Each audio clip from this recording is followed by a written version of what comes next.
A few months ago, I was on a train that got delayed outside Brussels. We were barely moving, everyone was getting annoyed, and the guy sitting across from me eventually closed his laptop because the internet kept cutting out. We ended up talking for almost 20 minutes, mostly because there wasn't much else to do. At one point, I asked him what he did for work. He shrugged and said, "Nothing exciting, I build websites." I remember thinking, fair enough, probably works for some agency. Then he laughed and corrected himself. Well, not really. I build websites for dentists in the US. That answer caught me off guard because he wasn't some polished entrepreneur trying to impress people. He looked like any other 20-something on a delayed train. Old backpack, cheap trainers, half-finished energy drink in the cup holder. Before we got off, he casually mentioned that he'd stopped looking for a regular job almost 2 years earlier because he was already making more working from his apartment than any company had offered him.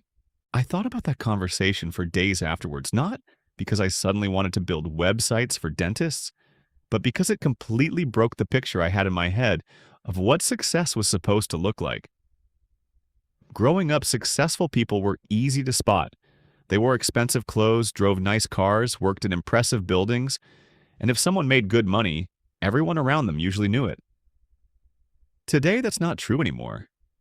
Someone can be earning more than a surgeon while sitting in a spare bedroom, wearing the same hoodie they've owned for 5 years, and unless they tell you, you'd never have a clue. I think that's why so many people still feel like there aren't any opportunities left. They're looking around them for proof. They expect success to be visible, but most of it has quietly moved online. It's happening behind laptop screens, in Discord servers, in late-night Zoom calls, in Stripe notifications, in PayPal emails, in digital products that most of us don't even realize exist.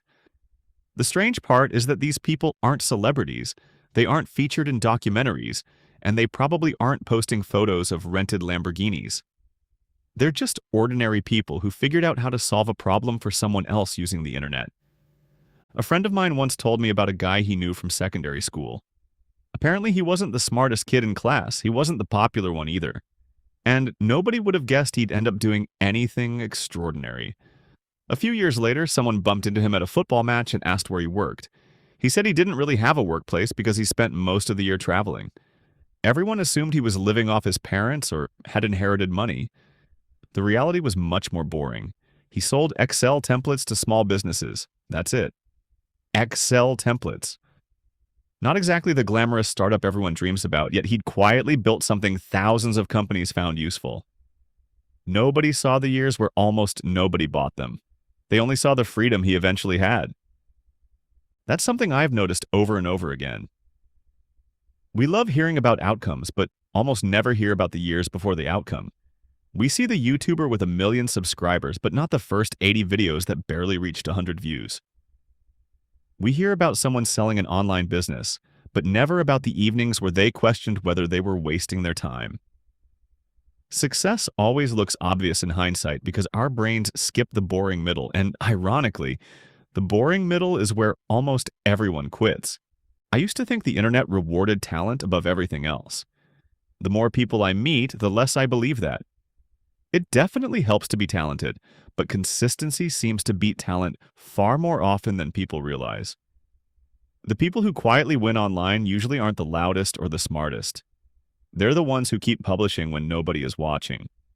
They improve a little every week, make mistakes nobody remembers, and eventually reach a point where people assume they got lucky.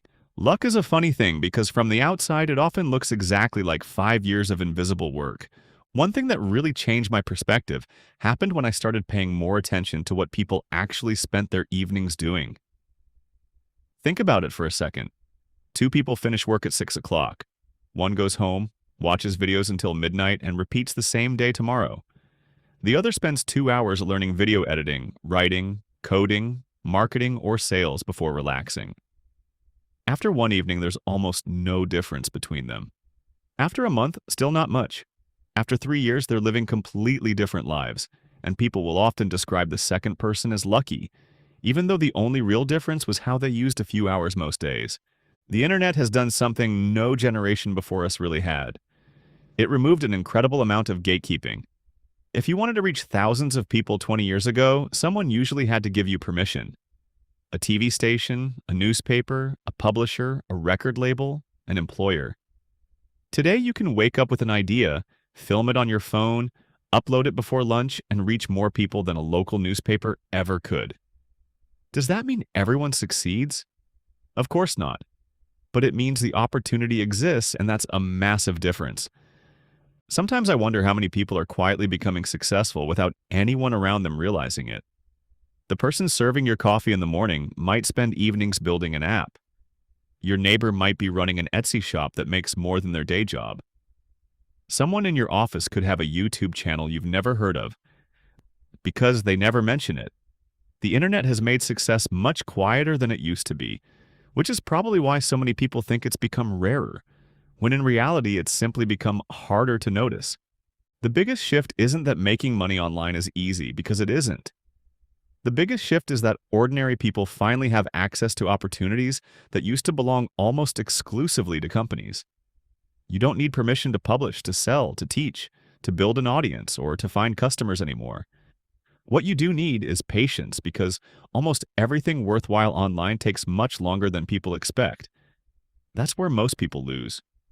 They don't fail because they're incapable. They fail because nothing exciting happens in the beginning, and they mistake that silence for proof they're on the wrong path. Whenever someone says, "I wish I'd started 5 years ago," I always think the same thing. 5 years from now, they'll probably wish they had started today. Every single year, people convince themselves they're too late. And every single year, another group of completely ordinary people quietly proves them wrong. Not because they're geniuses, not because they had connections, and not because they discovered some secret that everyone else missed. They simply chose to build while most people were only consuming. Maybe that's the strangest thing about the internet. It hasn't secretly made ordinary people rich overnight. It's quietly given ordinary people the chance to build something extraordinary.